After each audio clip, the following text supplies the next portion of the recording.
Grand final time, ladies. Let's rock and roll. Best of 3 series between Feel the Heat and Kiikoo Combo. On the left side, on our first map in the series, Dragonshire, we have X-Ray on Lucio. Feel the Heat with the victory against Hold My Beer, doing well. Blade on Rexa, Dino on Zeratul, Wit on Tyrael, and Galaxy on Vala. On the right side of the map, Go Nerf Kolios on Junkrat. So Kolios is playing the Australian. We have Kiva on ETC, Slade on Blaze, Ixia on Brightwing, and Yazoo on Greymane. Alrighty, time to shine. Best of 3 series, and let's see who's claiming it. Zeratul combo for the team on the left. And by the way, this is Brightwing against Lucio. This is Not gegen Elend. This is already a disaster, because no matter what happens here, one of these two shitlords is going to have a 100% win ratio in the series. Well, actually, that might not be 100% true. It depends a little bit on how many times they get picked in the series. But after this game, this is definitely happening. So let's have a look at what's going on with this. I gotta admit, though, that there is definitely an argument to be made in favor of... drumroll, Brightwing, because this is a big map. This is a map where globals can give you a huge advantage over your opponent. So while there are certain compositions, especially macro compositions, where I would say Lucio can give you quite a bit of value, I would say in this particular setup I would rather play Brightwing or have Brightwing in my team than Lucio, always assuming that the Brightwing player actually knows what he's doing. That said, still, if you go into Rhaegar, Malfurion, or Ana, that would probably be the better setup. But to my knowledge, a few of those heroes were actually even banned out, and well, that's our setup topside. And look who gets the kill! Brightwing! The Fruit Fly is able to lock the first target down. And yeah. Fun fact, do you know why Brightwing is asking for friends all the time? Because nobody likes Brightwing. Nobody wants to be Brightwing's friend. So Brightwing is looking for friends, has been looking for friends for the last five years. But nobody likes her. Because let's face it, who likes fruit flies? That's the first thing you're trying to get rid of when you have some in the kitchen. So it's not really something where it says like, hey, I have a pet fruit fly here. Yeah. So the fruit fly gets the first kill, proves to be a little bit useful. Dino, on the other hand, has to be cautious on his Zeratul, and I don't think that we're gonna get this quick of a Dragon Knight. We had some this early in the past, but I don't think that's gonna happen in this game. Now, in case you're not quite familiar with this, this is the Division S qualifier, and the way that this works, we have 4 qualifiers in total, and by playing... Oh, clutch! Very, very clutch. By playing in the qualifiers, you pick up points the farther you progress in the bracket. And at the end of the 4 qualifiers, the top 6 teams plus the lowest 6 teams out of the last season of Division S will play in a final qualification tournament, and 4 slots are handed out in total for Division S this time. So yeah, that's pretty much the setup that we have right here. In case you guys were wondering, so teams that have played in the previous Division S season, they had the option of saying, yes, we are still interested, we would still like to play, and quite a few of those took that option. But yeah, so that's pretty much the qualifier setup right now. Because some people asked, hey, why is Washed Up not here? Why is Lowers Fan Club not playing? They are already set, they don't have to re-qualify. But a lot of these teams obviously haven't made it into the first season. You've probably seen quite a few of these players subbing in at one point or another for a Division S team, or even playing on one for certain changes in the lineups. But right now we have all these teams trying to make it. Feel the Heat has played quite a bit in the Hero Side Premier Series and done a great job there in a lot of the tournaments, but they haven't played in Division S just yet. So, well, as it stands, we have also on level 4 another ballsy move, because Rexa just decided it's an absolutely fantastic, this is by the way a fantastic grab on the objective, but Rexa thought it's a fantastic idea to go into Animal Husbandry without a burst healer. I'm not sure if I share that optimism, especially with the opponent running, well, Displacement on Junkrat, a couple of stuns, and Brightwing with a Polymorph. But, well, let's see if that works. 3 minutes and 30 seconds in, roughly, is when he picked the talent, so how long can he stay alive? We'll keep an eye on that. Well, with that said, they at least have shields on Tyrael, but only if he's alive. In this case, he's down. But the Fruit Fly gets eliminated too, as Vala just says, I hate fruit flies, and takes her down. But again, Vala, get in line, because who doesn't? And what fresh hell is this? What is this build? Death Dealer on 7 after punishment? Okay, Vala is going to try and get a bit more mobility, I assume. A little bit of a hybrid from Galaxy, but I'm honestly a bit weirded out by this one. So, not heading into Arsenal at this point, only playing it through punishment. Not quite sure if I really share the enthusiasm behind it. I mean, again, as a hybrid, it's kind of fine. It's not like you can't get any value out of Death Dealer, but usually it's not really what you want to make happen. Yeah? So, Arsenal is a pretty fantastic tool if you're looking at wave clear, and also if you're trying to get damage in the team fight, if you can get close enough to an opponent. So let's see if this is going to work out for them. But I'm a little bit on the fence about this. This seems like a weird hybrid. Talking about hybrids and other stuff. Blade at the top lane is already in trouble. And yes, we talked about the animal husbandry. If he gets a power slide through, then it's the end of Blaze. Cool down, cool down, cool down. And Kieva misses it. Kieva misses it, and now he is just screwed. Dino comes in too, misses the singularity spike though. Slate misses the jet propulsion. I mean, what is this? Yeah, I don't think I was that far off with my Not gegen Elend comment in the earlier stages. I just assumed that it was actually the right wing against Lucio battle I was talking about. But at the end of the fight, Blade survives, even though he walked straight into the burning oil. Dino is also still there, and Yasu is just saying, I want that Blaze, that Rexa, and Brightwing comes in too. Yeah. What is this? So much for animal husbandry. By the way, boys, I have no hit points. Let's just sit at the top lane and not go back. That's going to be a great idea. Nobody is going to try and kill me here. This is going to be totally fine. So that's a bit weird. That was a bit of a weird setup, I gotta say. This is a few of these moves I didn't really anticipate. But 6 minutes and 30 seconds in, this is when Rexa's quest gets restarted on level 4. I expected animal husbandry, sorry, not animal husbandry. Ooh. 20 HP. I expected Hunter-Gatherer come in, but we didn't see that. So, well, let's see if he can get a few more hit points out, but that's already a bit setback on Misha and on Rexa, to be sure. So Brightwing, still up at the top, heroic abilities are in. Brightwing with the Emerald Wind. Greymane now rotating topside too. 5 kills against 3 and level 11 for the 2 teams, so it seems like right now we're still kind of safe. Brightwing comes down, Emerald Wind into the corner, there comes the Riptire, and Galaxy survives. Yeah, good job from Lucio actually, not only the speed up but also able to get the ult out and provide the big shield. Galaxy is coming back in, they're trying to turn it around. Not quite able to make it happen just yet, but still, that was a good save on Vala. So, fairly well played. But I like the aggression from Brightwing with the global, and this is why I said previously that I think Brightwing can actually give you still some advantages in this setup, just simply because she's able to pull these moves off. Has another kill against Rexa, so once again the quest gets reset. The stun is there, down comes the kill against Zeratul, and Wit is on the run. Kiikoo Combo is crushing it right now. Mosh pit, solo mosh, totally fine. But you have to get out of that one right now. He's gonna die. Cool. Talent value, trade value confirmed. It's still worth it. I mean, again, you eliminate the hero from the top lane, you have the minions push it heavier, so that trade was still okay. But obviously, if Greymane would have had his abilities back, his cooldowns, he could have escaped from this one. Didn't really quite happen that way, but with Tyrael removed from the map, there's an easy grab now on the Dragonite, and that's number 2 that they just got there. So far so good. Push through the mid lane this time, or maybe even orientation towards the bottom. That's already Zeratul receiving a bit of an ass kicking at the hands of the Dragonite. Dino jumps back in with the Singularity Spike that he used previously. Level 13 still gives the lead to the Kiikoo Combo. And, well, let's have it. Another kick against Vala this time. Right in the fields as the bot lane gets heavily pressured, and Greymane could potentially get some serious damage onto that fort if he jumps into the Worgen form.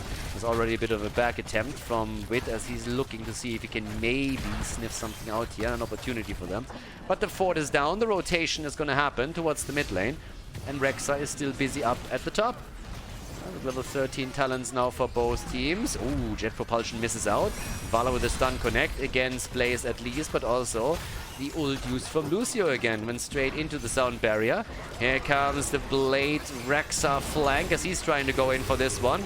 Brightwing already trying to do what she can to keep the rest of the boys alive. Sanctification on the ground. Riptire gets zoned out slightly. Still active though, and could connect here. And probably doesn't. Actually, nice. Gets the damage through after all. A bit later than expected, but still happening. And here comes the attack against another camp, and this one will probably... I think the red team is going to take this one. Blue team probably has to let it go. Stuns come through. There's the Emerald Wind. Tyrael is down. Looks for the trade value once again. Gets some solid trade value, but there's the mosh pit and the kill against Vala, and with this they're making the play for Lucio too. I'm a real boy! Well, Lucio about to go down again. Zeratul dies first. Lucio barely alive. Blade didn't die, so he has still 2.5 minutes of value on his animal husbandry, but generally speaking, that talent hasn't really been the choice that he probably envisioned for himself here. Now we can actually take a bit of a glimpse at that. Sits currently on 250 extra HP. Nothing crazy, and they're losing the keep at the bottom of the map. Red team is crushing. First game in this grand final in this best of 3 series is looking great for them. 11 kills against 4, solid 2-level lead and an early level 16 talent, with now the shrines activating, and they will have throughout the entire shrine phase a talent advantage over their opponent and grab the additional camp now too. This is looking pretty bad, honestly, for Feel the Heat. This is looking really bad. On 16 we now have the spread volley. On top of that also the hush from Brightwing. And ETC is already sitting topside, trying to reclaim this one. Brightwing still at the bottom, has the global. This is really the big advantage of Brightwing. Polymorph is great, you have the global, which is also kind of nice. Again, you're lacking burst heals if you don't go into the blink heal, which is always a bit of an issue. But they're trying to play the ring around the rosy play now. And Brightwing is still sitting at the bottom of the map. And can they grab this one? Nah, it's a little bit too late. Bottom shrine is already taken. Ixia is still sitting tight there. Sniffing out the bushes a little bit. Zeratul topside against ETC. Yeah, it's always trying to just out-rotate your opponent. This isn't happening right now. Okay, so Lucio goes for the French defense, speeding everybody on the up so that they can run away a little bit faster. But if they claim now the bottom shrine, this should be a Dragonite in the middle of the map. Wit comes in, so does Dino. They want to get a kill, but the Dragonite is soon going to be taken. Dino is low, and X-Ray comes in. No sound barrier just yet. Dragonite doesn't even get taken. Actually, they waited out for quite a bit of time. ETC was hoping that he can get a lockdown against someone and maybe a kill before they get the Dragonite. Didn't quite pan out that way, but they get the decay either way.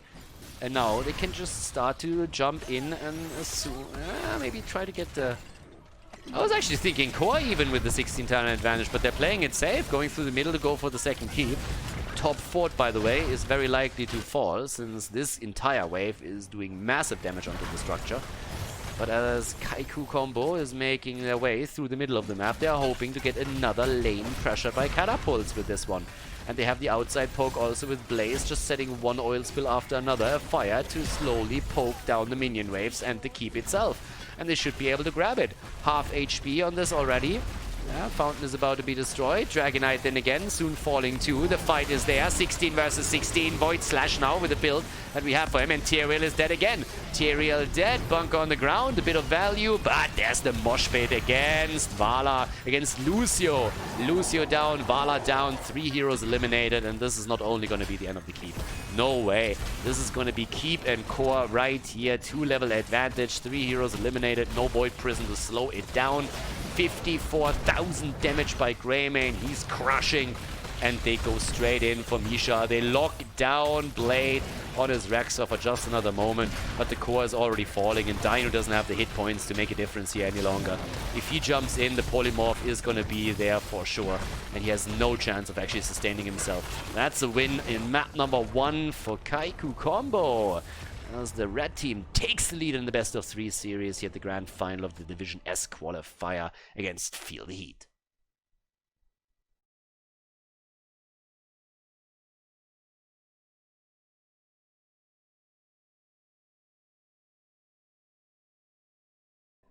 Game number 2! Ladies, feel the heat against Kiikoo Combo. And the blue team, they struggled a little bit in the last one. So X-Ray on the left side on Infernal Shrines, our second map in the grand final. On Anna, we have Galaxy on Imperius, Wit on Mal'Ganis, and Blade on Malthael, with Dainu on Hanzo. Kiikoo Combo on the right side, yeah, with Kolyos on Kalthas, Yasuo on Oriel, Ixia on Zarya, Slade on Rexa, and Kirva on Tazada. So we have a double shield Oriel Kalthas combo with a main tank Rexa right now, or something along those lines. I'm not quite sure what exactly is going on with that combo, but this is definitely one out of the special box that we're seeing right now. There's a lot of pressure on any lane, by the way. I mean, the sustain that you have with this shit is crazy. You have shields from 2 heroes. You have like a Kel'Thas hyper carry, which in and of itself is just nuts. And I can't decide who the main tank is, Misha, Zarya, or Rexa. I guess one of the former two. And they're already going in for the first kill, or at least trying to. Wit is taking a slight beating here. Level 1 with Feel the Heat, burn them down, baby. And this combo is definitely out of the special box. I mean, if you hear Kirva, you think about a lot of weird picks. And I guess at this point they just said, alright boy, you can draft right now. Let's go for it. Let's come on, buddy. Let's go in for the draft. You're the one. You're gonna pick the combo. And this is an insane setup here. The weird, like, I want to say, the one thing that weirds me out probably the most is that we have this combo with a Kel'Thas hyper carry. Now, Kolyos on Kalthas on this map is actually viable. Especially when you're looking at lower leagues and you talk to players that don't really know a lot about this. They always ask in nearly every video, hey, why was Kalthas not picked or banned? I don't understand, he's the best hero in the game. And Kalthas obviously loses a lot of value the higher you go in level, just because people learn how to dodge on living bombs and all that stuff. He's still okay and can be played, but there's just other heroes that are way better just in general. The interesting part is that he's not usually what you think about, or you think of if you are thinking about hyper carries. So this setup with a bit of a different hyper carry would probably not be that insane. Talking Kalthas, he's down by the way. So kill for kill. But that's the one thing that surprises here a little bit, that we have him as the hyper carry damage shield with this. Even though I personally think that Zarya will add a huge amount of damage throughout the entire game for them. So we'll see how it turns out. Kalthas then again on this map adds more value since you have the wave clear on the objective, and it also is one of those games where you just like stack up around the objective a lot more than you would on other maps, and that helps you to get that AoE damage from Kalthas out for sure. But yeah, we're definitely going to have a bit of a closer look on this. And now, even with this, we have the extra shield talent on level 4 for Tazada, with him getting the extra life leech. So not even heading into armor here. You definitely see Zarya getting a lot of assistance throughout the game with it. But this should be interesting. Alrighty, so Shrine is already activating, this time in the mid lane. And let's not forget, this is the grand final. So if Kiikoo Combo wins this map, then they are the champion of the first qualifier. That would give them the most points, as all of the teams are still trying to accumulate points to get a good seeding for the final tournament. And then obviously a good chance to also make it into Division S itself. But yeah, as it stands, here comes the Shrine itself, and already with the Malthael setup we have our little lockdown. So nano boosted Malthael in the later stage of the game is very likely. In comes our little setup with the continuous poke from the outside, and the red team is starting to take the position, coming in with Misha, getting the first stuns connected, and there we go. Ixia just trying to do his thing, gets the shields out again, put to sleep there for a moment, but they are behind when it comes to minion stacks. So the blue team, in the attempt to grab the first objective, is so far doing fairly well. The problem is they're losing the position on the one. And there is quite a bit of AoE damage available for Kiikoo Combo too, because they're still looking at the Tazada setup on top of the Zarya combo that they're playing here. Blade is in trouble. Misha looking for the lockdown. Might actually be eliminated too, but the heal comes out from Oriel. And immediately we have the hope regenerated within seconds. Big fight now over objective number 2 with a nearly dead even setup. Nice stun into the wall though, and the lockdown. Well played. Mal'Ganis down the lead now in minions, and it seems like they might just be able to break this one, and they do. Level 7 and the first Punisher. And this is where I'm really interested in now, because I think with the combo that they play, they can really siege up on any lane quite easily with their 4-man. And if they have a Punisher to push with them, it should signify a lot of additional damage through this. I think that fort is down. I think that fort is just going to be eliminated, especially since nobody was even able to bait the Punisher in with another jump. There's the follow-up against Wit immediately, already knocked into the wall by the whip. And I gotta say that Yasuo has a lot of... I mean, he is really handling that whip like a pro. That seems like he had a bit of former training. So I'm not quite sure what's happening there in the bedroom, but I wouldn't be surprised if that guy has an entire big toolset at the wall.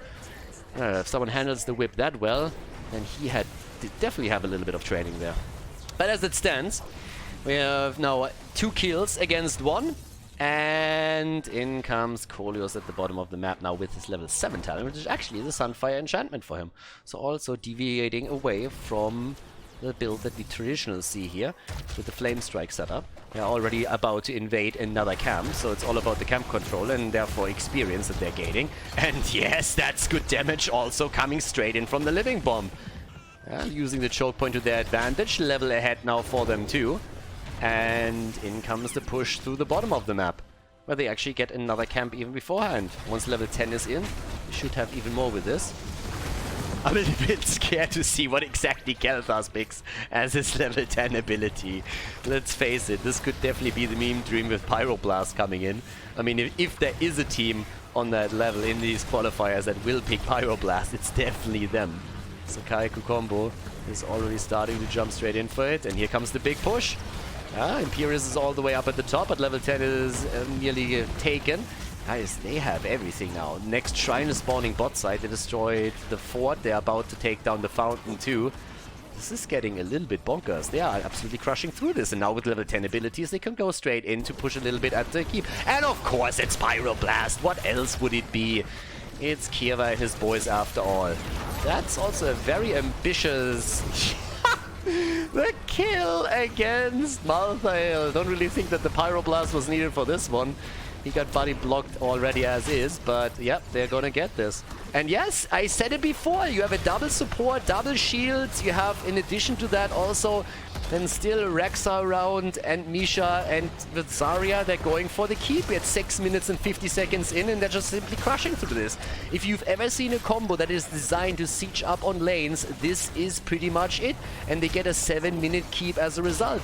The early level 10, the immediate aggression through it, and now as the opponents pick up their own heroic abilities, they're already far behind.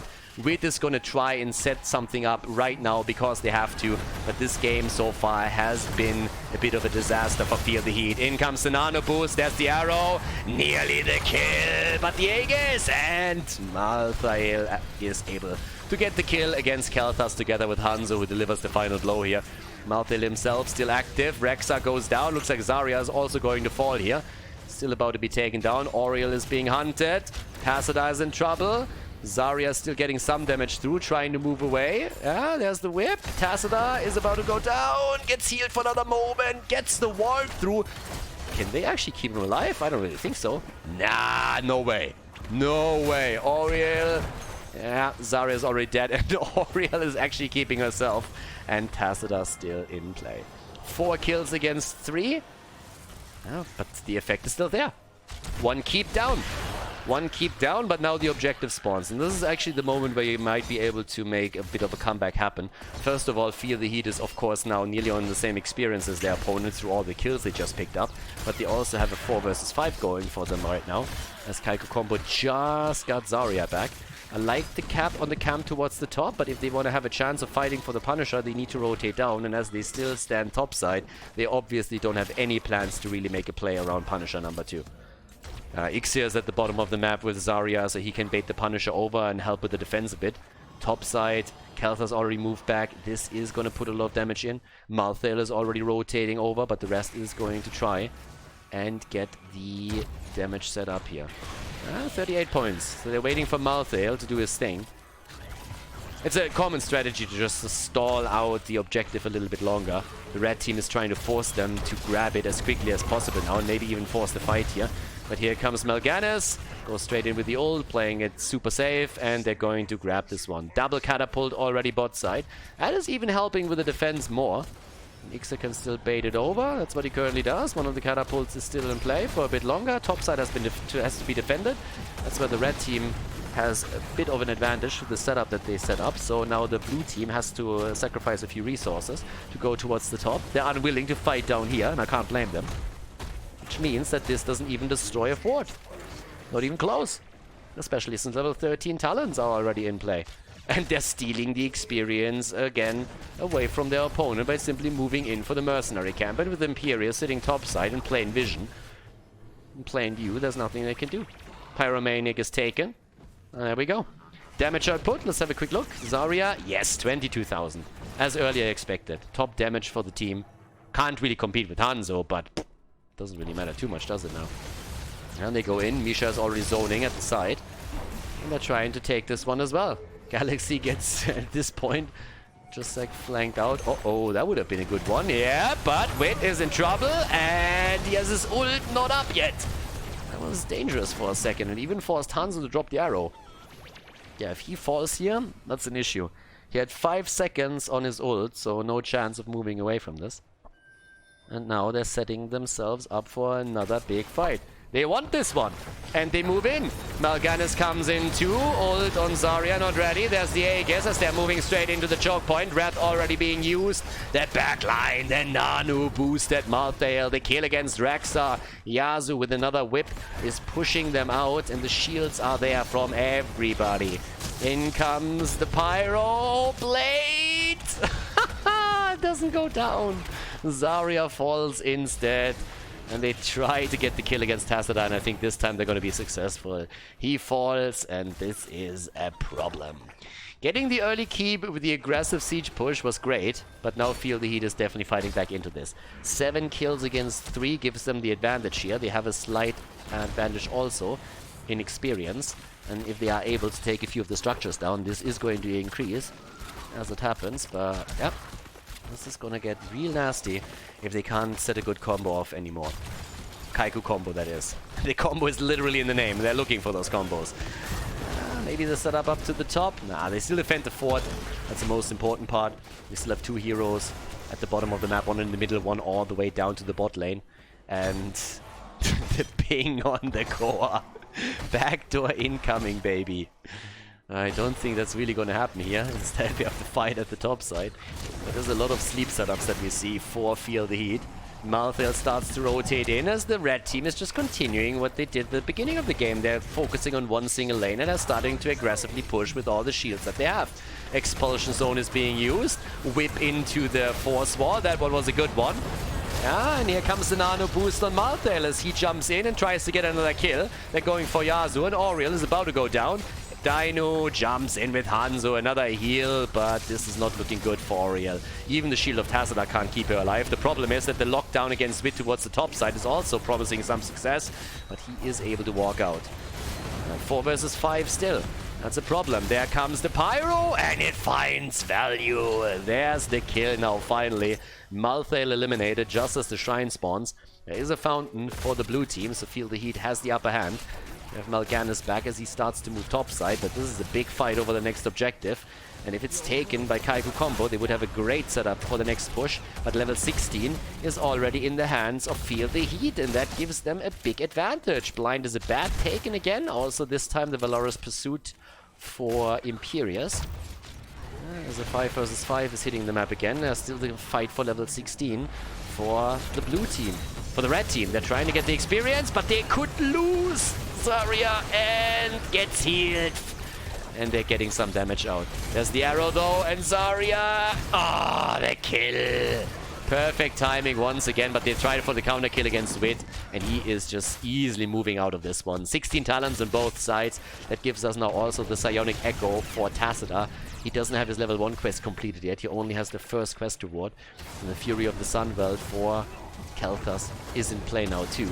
But the problem is still pretty much the same. After we've seen the keep fall roughly 7 minutes into the game, the red team has lost control of this match, or at least of the map here.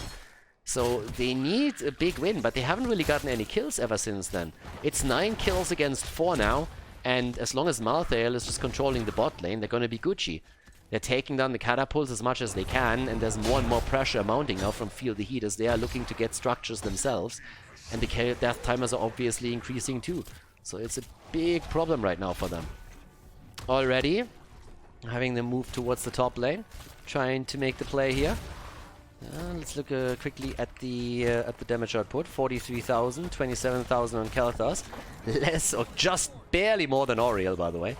61,000 Hanzo, and they're already breaking through the small wall, so they can follow up on the Punisher stun. Punisher jumps in. I don't really see the follow-up just yet, though, and they let it slide for now. But that's an easy defense, therefore, against the objective as it starts pushing through. In comes Misha, also with another sleep setup. Arrow connects with Rexa. That's the only one, though. That's not going to help them, and they're getting the lockdown against Mal'Ganis, and he gets dropped. Punisher jumps in, wants a piece of the action, and is quickly burned down, but they are not able to lock down anyone else. And the catapults still keep pushing, and there's an immediate ping towards the top left side Shaman camp. We're going to try and grab this. Even a push into the middle. Apparently they're attempting to siege up against another structure here. If they can get another keep, that would have 2 lanes pushing.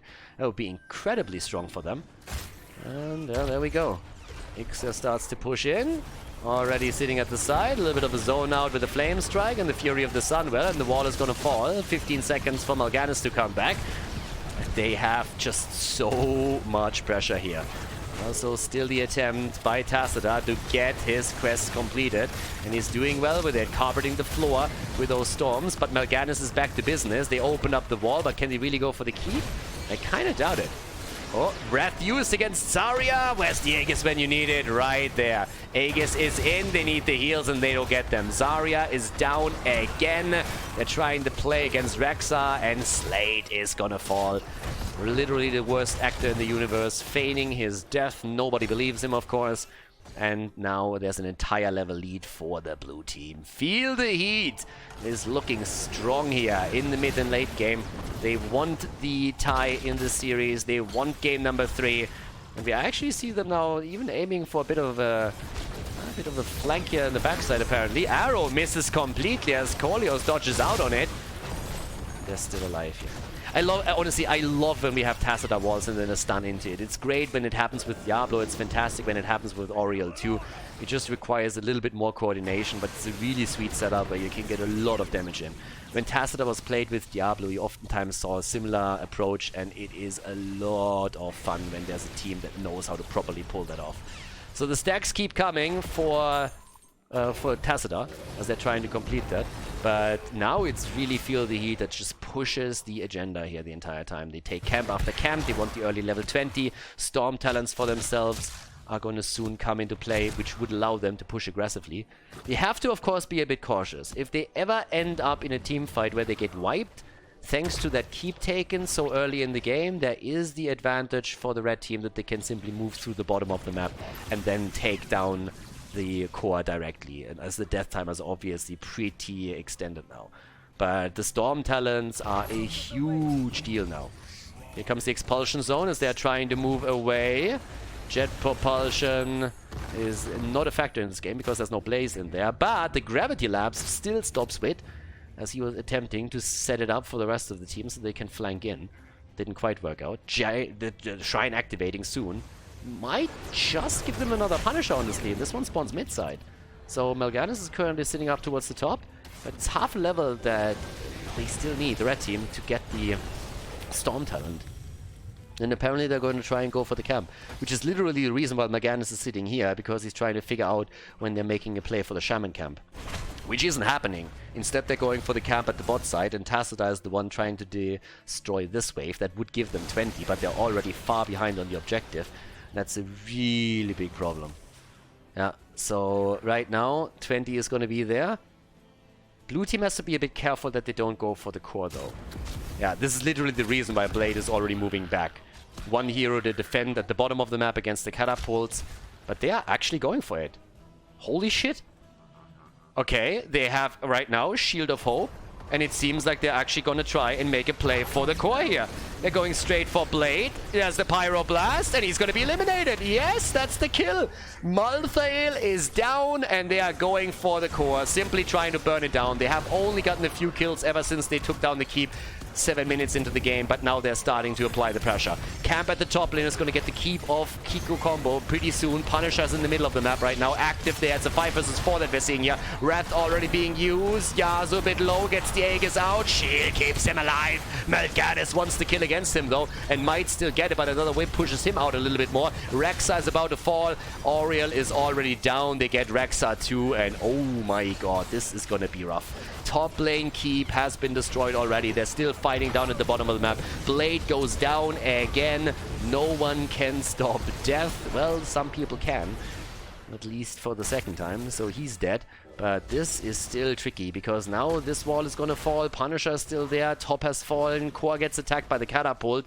There's still 3 heroes alive. A little bit of damage over to the left side has dropped the shield extremely low. But the cores have not taken damage yet. And everybody seems to be moving away trying to save this for now. But this is an absolute disaster here for the team in red. They lost the keep, and they're losing the second one in the middle of the map now too. So they're actually falling behind in every single aspect of the map. They're behind in experience, they're behind in kills, and now they are also behind in structures. Losing 2 lanes against the opponent. And the core has lost a few hit points too, down to 97% right now. Whew. Yeah, after the kill against Malthael, you could really tell that they were thinking about going for the core. They decided against it then. Defense is just a bit too strong. It's a great setup to siege in the early stage of the game, but now they're just struggling. And I'm coming back a bit to the Khaldor's pick in particular. That's obviously, if you have an auto attacker damage dealer, or at least some kind of a hybrid, then this hyper carry setup is maybe a little bit more advantageous to you, but Khaldor's is highly cooldown dependent. That's a bit of a problem. Zarya still with the 65,000 top damage dealer for the team. It's 5 versus 5 again on the map. But what Kiikoo Combo really needs is a big win in a team fight. And I'm not sure if they can get that. They have picked up a few kills after they initially took down the keep, but very, very few. After that, after level 10 was ready for Feel the Heat, and they set the first flank up against the red team, and were able to take, I think, 3 heroes down back then. After that happened, they've pretty much been dominating every single team fight. So it's going to be tricky for Kiikoo Combo to come back from this point on. Early game, fantastic. Mid game, late game, struggling. But the game is not over. It's definitely not over. And as we are hitting 21 minutes, if catapults for any team make it onto the core, that might be all that you need. And Malthael is the one that is still going down to the bottom of the map over and over again, ensuring that the catapults will never push into the core itself. And Tassadar is putting the walls through. One wall after another. His level 20 is fantastic for that. Honestly, that cooldown reduction is just insane. It's honestly crazy. If you can get a lockdown on someone, that's all that you need to pull off. Fort at the top lane has nearly fallen, but as long as it's still standing, it means that there's no catapult coming in ever for the red team. Oh, lockdown. Attempt against Wit. Not quite working out. Not even with all of those force walls that we are seeing now. Well, there's another one. They're trying it again. They're getting some damage in. And here comes the fight attempt. Malthael moving in from the side as they're looking for the setup. Walls already all over the place. Dimensional shift to escape. Zarya in a bit of trouble, and they're flanking in again. This could just be the final fight here. They're trying to go for it. The Aegis is already out. The arrow doesn't connect with anybody. And Slade makes it through, at least for now. Here comes the push into the wall. Pyro Blast. And it doesn't do enough. It doesn't do anything here. Malthael is already back to business. He had the nano boost, but they're trying to get the lockdown against Imperius. And they do. And here comes a potential follow-up against Blade. And they get him. 2 heroes down just as the objective is about to spawn. And they're already rushing straight into the middle. Do they go to the bottom? Are they trying to end right now? 3 heroes, 4 heroes up. Malthael came back. Malthael came back. Nobody can stop death, baby. At least right now. But they're going for it. What are they trying to attack right now? Keep or core? What's it gonna be? They're trying to go for the next kill, and there's again the whip into the wall with a quick stun against Wit. Melganis in trouble, trying to get away. Yep, they have another lockdown, and he's in trouble, and they do. Kill command comes in. Melganis dies. They go for Blade. There's a wall. There's a whip. There's a kill against Blade. Misha dies, but so does Malthael. And all of a sudden, they're on the core, and they have the shields. They have everything that they need right now. They have the shields, they go through the core HP. Ixia with Feel the Heat is just sitting there accumulating more and more damage, and the combo with Oriel and Tacita is being used over and over again. The Aegis keeps her alive, and it seems like the red team has actually done it. Kiikoo Combo, the winner of the first tournament, the first qualifier for Division S Season 2 against Feel the Heat.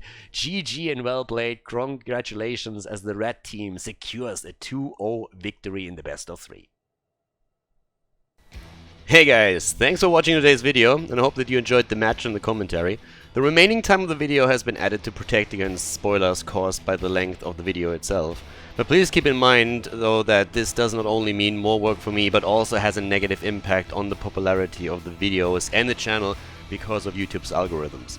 It would be greatly appreciated if you'd consider supporting the channel and help me to continue the daily esports coverage by clicking the join button below the video or supporting me through the Patreon page linked in the video description. Thanks a lot for the support, and see you guys next time.